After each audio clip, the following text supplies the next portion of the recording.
गांव का नाम था शांतिपुर। यह गांव एक घने जंगल के किनारे बसा था। यहाँ के लोग सीधे सादे और मेहनती थे। गांव में हर कोई एक दूसरे को जानता था और अपने छोटे छोटे सुख दुख साझा करता था। लेकिन गांव के ठीक उत्तर में जंगल के अंदर एक ऐसा क्षेत्र था जिसके बारे में कोई भी बात करने की हिम्मत नहीं करता था। उस क्षेत्र को गांव वाले रहस्यमयी वन कहते थे। इस वन में प्रवेश करना तो दूर, उसका नाम सुनते ही लोग कांप जाते थे। वहां के पेड़ ऊंचे ऊंचे थे और उनकी शाखाएं इतनी घनी थीं कि सूरज की रोशनी भी वहां पहुंच नहीं पाती थी। कहते थे जंगल के बीच में एक प्राचीन मंदिर है जिसे सदियों से किसी ने नहीं देखा। गांव के बुजुर्ग कहते थे कि जो भी उस जंगल में गया वह कभी लौटकर नहीं आया। इस डर से लोग उस दिशा में जाने से बचते थे। एक दिन गांव में एक साधु का आगमन हुआ। वह लंबी दाढ़ी और सफेद वस्त्र पहने हुए थे। उनकी आंखों में गहराई थी और चेहरे पर अजीब सा तेज। गांव वालों ने उन्हें बड़ी श्रद्धा के साथ गांव के मंदिर में ठहरने का आग्रह किया। साधु ने स्वीकार किया और मंदिर में रहने लगे। साधु ने धीरे धीरे गांव वालों से बातें शुरू की। उन्होंने गांव के रहन सहन, रीति रिवाजों और परंपराओं के बारे में जानना चाहा। जब उन्होंने रहस्यमयी वन के बारे में सुना तो उनकी आंखें चमक उठी। उन्होंने गांव वालों से पूछा, इस जंगल के बारे में इतनी डरावनी बातें क्यों हैं? गांव के मुखिया ने कहा, साधु महाराज, ये जंगल शापित है। हमने अपने पूर्वजों से सुना है कि यहाँ पर एक प्राचीन मंदिर है, लेकिन जो भी उस मंदिर को खोजने गया वह वापस नहीं आया। ये जंगल हमें डरा देता है। साधु ने मुस्कुराते हुए कहा, डर केवल मन का भ्रम है। मैं इस रहस्य को सुलझाना चाहता हूं। मुझे उस जंगल में जाने की अनुमति दें।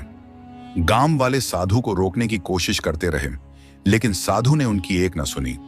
वह अपने लाठी और कुछ आवश्यक चीजों के साथ जंगल की ओर निकल पड़े।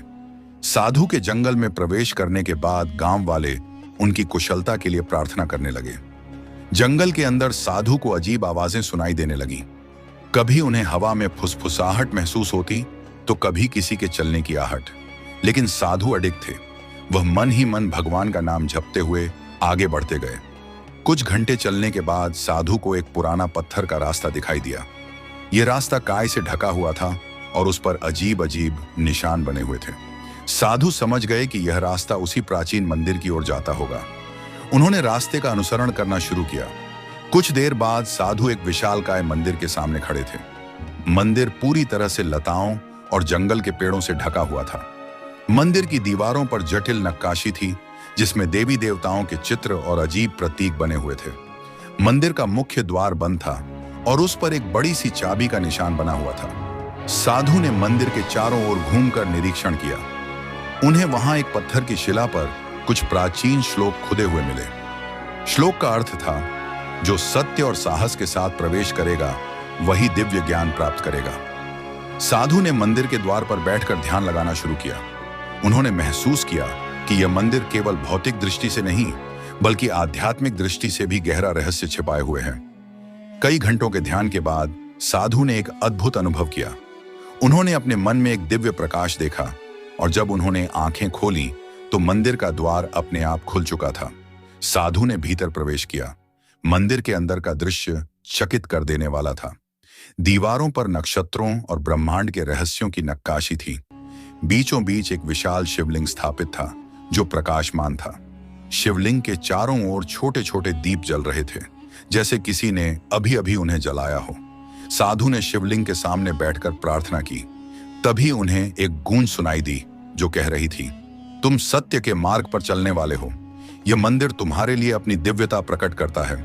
साधु ने मंदिर में 3 दिन बिताए। जब वह गांव लौटे तो उनका चेहरा और भी तेजस्वी हो चुका था। गांव वालों ने उन्हें घेर लिया और पूछा, महाराज, आपने क्या देखा? क्या वह मंदिर सच में अस्तित्व में है?